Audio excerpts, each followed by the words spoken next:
Hello and welcome back to the AI Ethics Now podcast. My name is Dr. Tom Ritchie and I'm really pleased today to be joined. Hi, Tom. Fantastic. How are you Thank you for doing? inviting me. Good, thank you. Very excited to be discussing this interesting aspect of AI that doesn't get enough attention.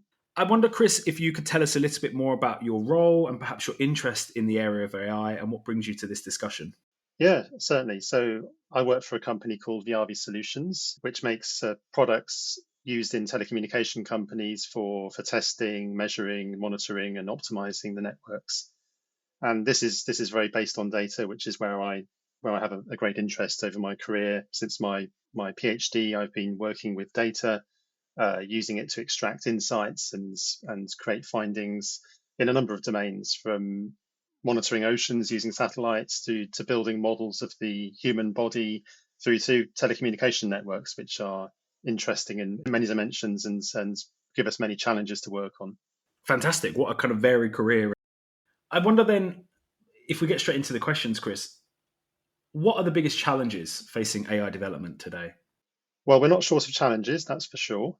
So large language models is the flavor of the month at the moment. It's been, ChatGPT came onto the scene, and that's high in the public consciousness, and we're seeing more and more chatbots, and more people are dependent on things like ChatGPT and that cohort of solutions for evermore for doing their jobs and conducting their lives. So it's a big focus of attention, and the industry is necessarily giving it focus. But it's based on, large language models are based on massively complex models built with many billions of parameters, and these needs, we can use them naively, but we need to make sure we've got guardrails in place. So there's a lot of focus at the moment of how do we place some guardrails around these large language models, and also to increase their value, because if we just have a single large language model and we try and solve a domain specific problem, often we find the results are disappointing.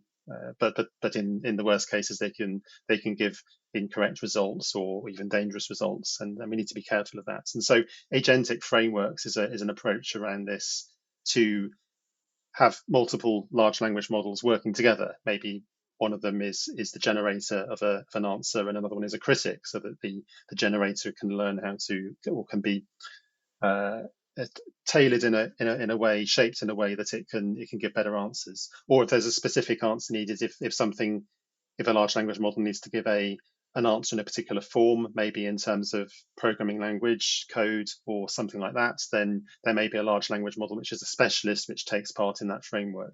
But these are fiendishly difficult to get right, and there's a lot of work going on in these, and they tend to be very problem specific. So I think this is going to be getting a lot of attention for some time to come. But also around large language models, we're seeing a growth in the size of these models. There's a limit on what the technology lets us do to create larger and larger models. But as the technology moves on, we can make larger models, and that in turn creates a problem, because it depends on data, and we're already essentially using the whole internet and the whole corpuses of work to train a single large language model. But we're going to run out of data at some point, and the data that is there is becoming polluted by outputs from other large language models. So we need to be careful that we manage that carefully. So I think the data is always having access to data is always a problem when you're doing machine learning or artificial intelligence, and it's becoming fairly apparent in the large language models. But beyond large language models, there is a lot more to AI than large language models that we need to be cognizant of, and data availability in general is there. If you think about using artificial intelligence and machine learning to control complex systems, for example, then we need data to be able to do that in general, and we need to be able to collect that data. So there are challenges to collecting data. Can it be collected technically? Can we actually look into a system and have access to the data? Can we do that cost effectively? Can we do it legally? And can we do it ethically? And these are all sides of the problem that we need to be thinking about.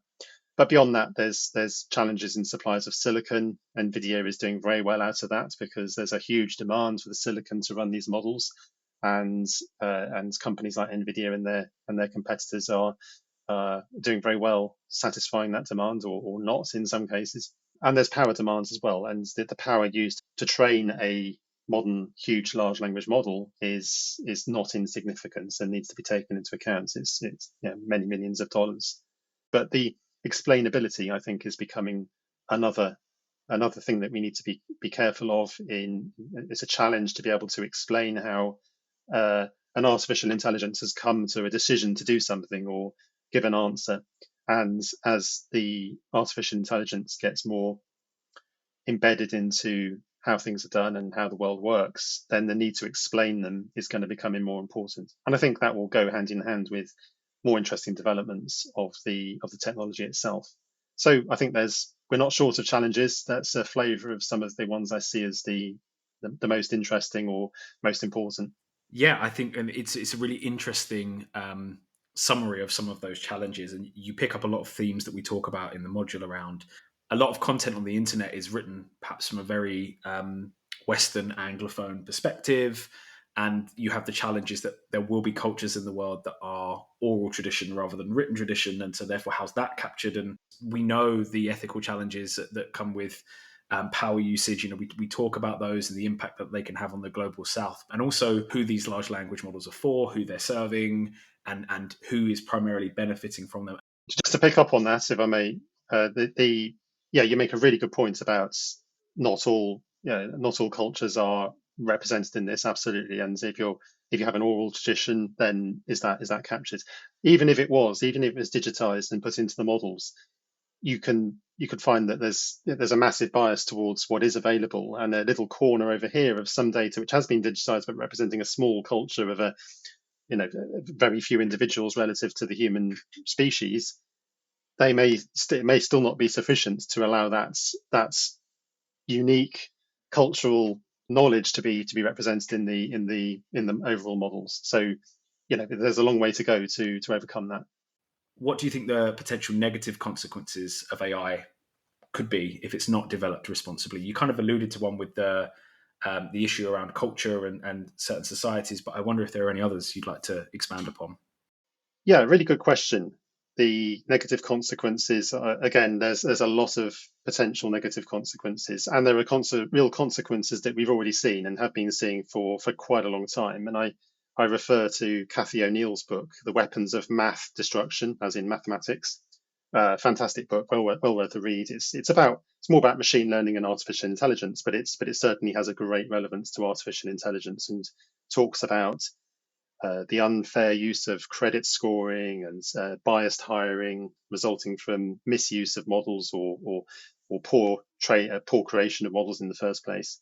And there's a fantastic example about flawed policing, where there was a police force, I think it was in, I forget which city it was in the US, and they had a reduced budget, so they had to reduce the number of police on the streets, and they used a product which was about predicting where crime is going to take place.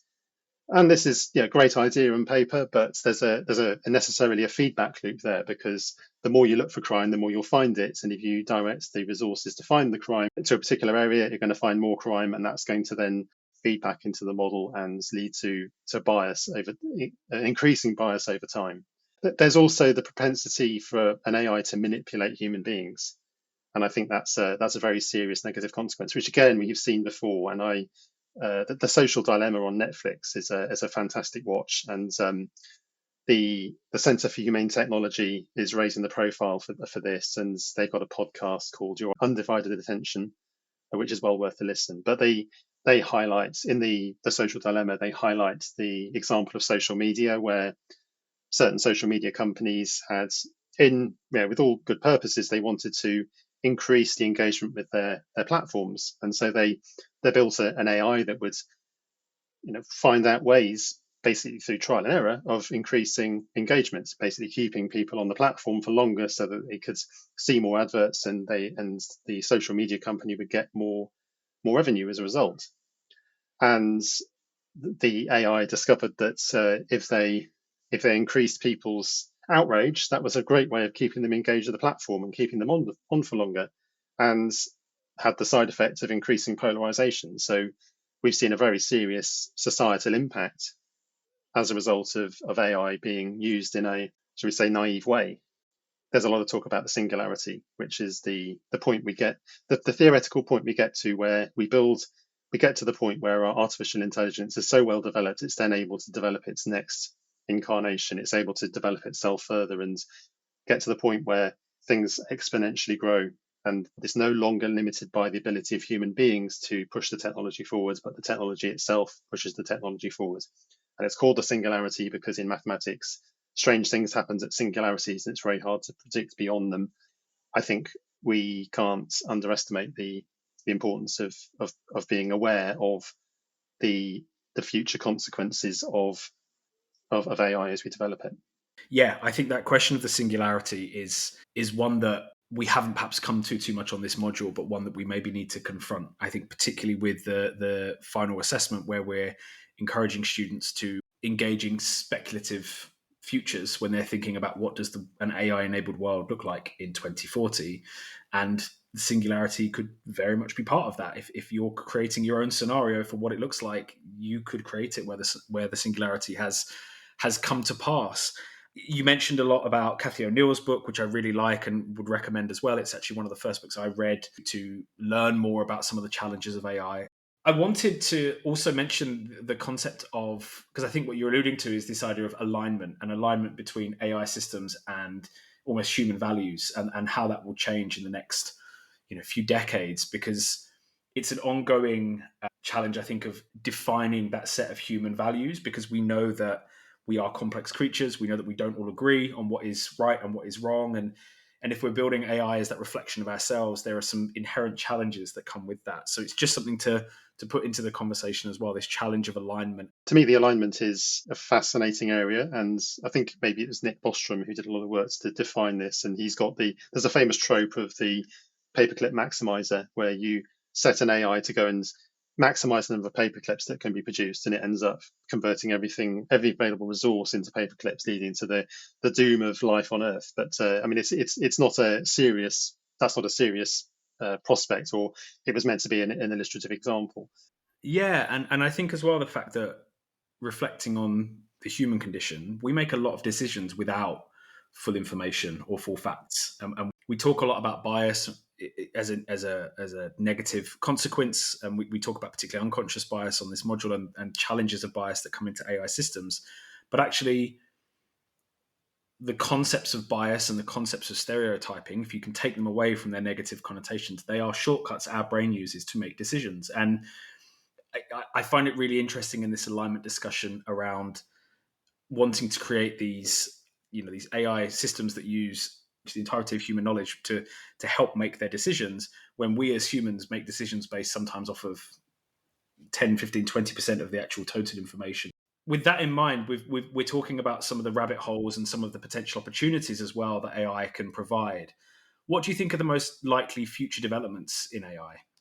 So I think there are some short term ones which we can look to with some confidence, and there are some future ones that are a bit further out where we can be a little less certain of. But I think it's quite clear that, to me at least, that large language models will become more commonplace.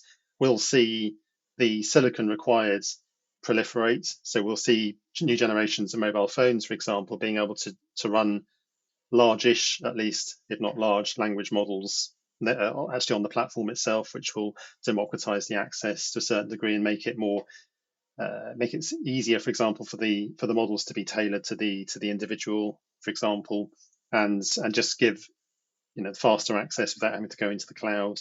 So you see more co-pilots, more systems that help you with, to a certain extent, mundane parts of the life, organizing a calendar and making sure things work and remembering things. Looking beyond that, I think we'll see developments in management of ever more complex systems, or autonomous management. So you think about the things like manufacturing facilities, factories, utilities, utility distribution, global supply chains. These are all fantastically complex in many ways. With thinking about the global supply chain at the moment, where there are multitudes of producers of raw materials for manufacturing, for produce that we eat, and and these are going to different places to be processed, to be made into new things, and then sent on again. And it's just something that no individual is going to come close to being able to understand, but it's the sort of thing which would be, a model would be able to comprehend more readily than we can, and then go to make better decisions. But there's a lot to be done there. That if we can tame that, we can say, well, I want to be able to deliver the best performance I can, and I want to do it with just enough energy consumption to deliver the performance which will deliver a good experience. Yeah, I think there's a really interesting potential vision for what will be coming in future, and it leads me to think about even issues of job displacement, another ethical issue that we will pick up, I'm sure, in a later question. But I wonder, given some of the challenges that we've spoken about earlier on, that you've mentioned just then in your answer, how can we prepare for this AI-driven future? So I'm part of the AI expert working group as part of the UK Telecom Innovation Network, which is sponsored by the UK government to try to understand, what is the changing landscape of AI as it relates to telecoms, and what are the impacts on the UK specifically, and how do we grasp the opportunities and deal with the threats that are going to be coming up. And so we got some experts together to grapple with these problems, understand the challenges, and prioritize them, and give our conclusions to the government to make decisions based on the what the experts think. So that's one example of what's going on. But we've also got the European Union's AI Act, and that's looking at classifying risk of different artificial intelligence systems and putting on obligations for the providers and also the users of these systems. It's also explicitly, I believe, calling out general purpose AI, which is an interesting aspect, because having a specialist AI, it's easier to understand it's got natural bounds, but a general purpose AI such as ChatGPT is, it's harder to define the failure modes when the extent of it is almost unbounded. And it also puts some prohibitive practices. For example, it's banning the manipulation of human behavior, as I understand it. So this is at the vanguard. I think other regions are going to start to look at this, and it will become a more of a global approach, I'd say. And it's inevitable, I think. I talked earlier about the autonomous systems, so very complex supply chains and telecommunications. As we create autonomous management of those things and be able to drive up the efficiencies and the reliability of these things, we will lose the ability to understand how they work and understand how they're failing. And so we need to be prepared for that. And I'm not sure what the answer is, but we may find ourselves, even without any AI management of, they say, the global supply chain, we still don't understand it. No individual understands how it works. So it's getting a little bit worse when we ask an intelligence agent to start to optimize it. But the upside is there, and it's significant. So we should try to grasp it, whilst also trying to minimize the downsides. Yeah, and I think it's really interesting to hear about your role in working with the UK government to kind of prepare for some of these challenges. And the role of governance in AI is going to be really important. And I think there are some really important questions we have to consider around international cooperation towards governance attempts, and how can we as a dare I say, as a species, try to actually come together to create governance that helps us address some of the global challenges that we will face, accepting that we want AI to be something that is for the benefit of all humanity. There's some real challenges there. And well, just to come back on that, yes. So so on the one hand, yes, absolutely, we need a global effort around this, and we have seen in the past that the world's able to come together, to a certain extent, in control of CFCs I think it was in the late 80s, early 90s, when the hole in the ozone layer was discovered, and the cause was determined to be caused by this chemical that was used industrially, and the world came together to replace those chemicals with things that weren't going to damage the ozone layer. So we can achieve those sorts of global cooperations, and that gives me some hope. Although I think more recently, I have to be realistic and say that regulations and interventions is sometimes seen by some people as purely as a way to control people and to empower elites. Maybe climate change concerns is one example. So can we do this again right in the case of AI, so we don't fall down those same pitfalls?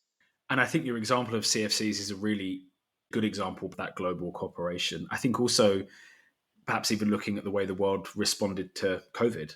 We've spoken a lot, Chris, about different kind of ethical challenges that come with using AI, with potential for it to be used in future as well. So I wonder if you'd be happy to expand a little bit on what ethical considerations that we should perhaps be thinking about now for the future of AI. Well, you mentioned loss of jobs, and just a bit earlier, and that's something which I share as a concern. On the one hand, it could give us more freedom if we don't have to engage in mundane labour. But the more it replaces in terms of more meaningful and enriching jobs, then does it also give us a loss of purpose? Can we be thinking about the ethical implications of that? And again, I don't know what the answer is, but maybe AI can help us equally to solve that and find ways to mitigate the impacts of that. And equally, AI could potentially create some incredibly compelling and engaging pastimes for us. We find social media to be very compelling, and can be addictive. Take that to the limits, and you could have something which is so engaging it's difficult to disengage from it, and that may just be a huge distraction. Now that may be a way of avoiding the negative consequences of having lost your job, but it could come with its whole own set of consequences as well, and so it becomes an ethical question as well. How do we avoid taking the natural way these things will evolve to the limit? And another question I would also ask is, we don't understand what it is that makes us sentient, what gives us consciousness. And it's entirely possible that we could create AIs, but it's plausible, should I say, that it's possible we could create AIs which have sentience, which have consciousness. And if they do, then that will introduce a whole new set of ethical considerations, because we need to ask questions about how we deal with that, and how we treat a sentient entity fairly and in a way that we'd be happy with. I take this with some caution, because we don't necessarily treat other sentient entities or even our own species particularly ethically in many ways. So there's some work to do there, I think. Yeah, and your final point there was where my mind went to of, well, we don't particularly treat each other very well or very ethically. So I think it's absolutely correct to have that as a genuine consideration if we start to move towards this notion of sentience. And it links back quite nicely to what we were alluding to, at least earlier in the discussion, around perhaps some of the differences between intelligence and wisdom and knowledge and knowing, and actually for people to understand that those are different things. And so whilst you can have artificial intelligence, it doesn't mean that it's sentient. And actually, there will be boundaries that come with sentience that we have to respect. And it's not a question that I've particularly considered before, but a really interesting provocation to consider. Thank you so much, Chris. Amazing to speak with you, and really good to get your perspectives from your role, particularly within the UK government, but also your broader interest, I think, is really useful for this topic. So thank you so much for being really generous with your time, and look forward to speaking to you again very soon. Thanks so much, Chris. Thank you, Tom. Thank you for the very stimulating discussion.